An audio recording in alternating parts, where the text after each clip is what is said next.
This is how to replace the air conditioning discharge line on a 2000 to 2004 Ford Mustang, all trim models except for the Cobra. The part number is right here, JU2Z19972-A. That is the most current part number. The line arrives with O-rings already installed.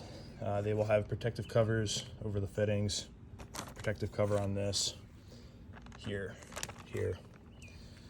So basically all you're going to need to do this is a 13mm socket, preferably with an extension.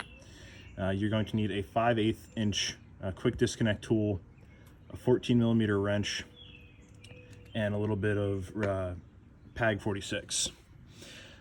So basically, if you're looking at this line in the car,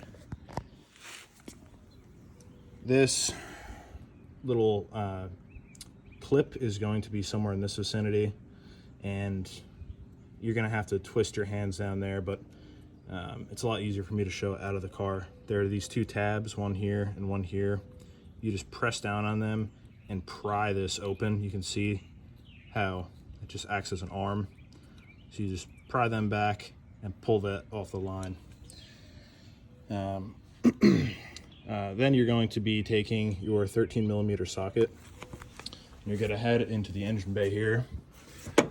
There's going to be a large post on the line, and it's going to be mounted right here.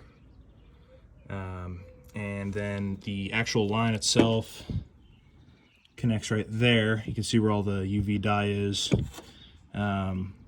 Be sure that the system is not pressurized when you're disconnecting this. And you can see there's just a nut that goes over that stud. Okay, the final steps rather, going to be to remove this connector.